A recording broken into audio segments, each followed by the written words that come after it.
আসসালামু আলাইকুম। সত্যের কণ্ঠ 24 ফেসবুক পেজে সবাইকে স্বাগত জানাচ্ছি। আমি সাজেদুল করিম। আজ মঙ্গলবার ৫ আগস্ট। শুরু করছি রংপুর থেকে প্রকাশিত আজকের কিছু সংখ্যক দৈনিক পত্রিকার সংবাদ শিরোনাম। প্রথমে হাতে রয়েছে দৈনিক আগামীর সন্ধানে। দৈনিক আগামীর সন্ধানের সংবাদ শিরোনামে রয়েছে শহীদ আবু সাঈদের আত্মত্যাগী ছিল গণ অভ্যুত্থানের টার্নিং পয়েন্ট। রংপুরে প্রাথমিক ও গণশিক্ষা উপদেষ্টা প্রাথমিকে ১৭,০০০ শিক্ষক নিয়োগ প্রক্রিয়া শুরু হয়েছে। দৈনিক আগামীর সন্ধানে। দৈনিক মায়াবাজারের সংবাদ শিরোনামে রয়েছে ৫ আগস্ট ৩৬ জুলাই প্রবল গণপ্রতিরোধের মুখে শেখ হাসিনার স্বৈরশাসন থেকে মুক্ত হয় বাংলাদেশ। তিস্তার পানি কমলেও ভোগান্তি কমেনি মানুষের। দৈনিক মায়াবাজার।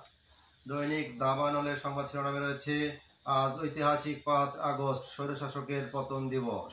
বাংলাদেশে আর কোনো স্বৈরাচারের ঠাঁই হবে না, প্রধান উপদেষ্টা। দৈনিক দাবানল। দৈনিক ৫২ আলোর সংবাদ শিরোনামে রয়েছে আজ ঐতিহাসিক জুলাই গণ অভ্যুত্থান দিবস। আসুন এমন বাংলাদেশ গড়ে তুলি যেখানে আর কোনো স্বৈরাচারের ঠাঁই হবে না, প্রধান উপদেষ্টা। প্রাথমিক শিক্ষার মানোন্নয়নে ১৭,০০০ শিক্ষক নিয়োগ প্রক্রিয়া শুরু হয়েছে। প্রাথমিক ও গণশিক্ষা উপদেষ্টা। দৈনিক ৫২ আলো। দৈনিক আমাদের প্রতিদিনের সংবাদ শিরোনামে রয়েছে কুড়িগ্রাম রমনা রেলপথ আধুনিকায়ন প্রকল্পের কোনো অগ্রগতি নেই। ২৯ কিলোমিটার রেলপথ পাড়ি দিতে ২.৫ ঘন্টা। আজ জুলাই গণ অভ্যুত্থান দিবস। দৈনিক আমাদের প্রতিদিন। দৈনিক যুগের আলো সংবাদ শিরোনামে রয়েছে জুলাই গণ অভ্যুত্থান দিবস আজ।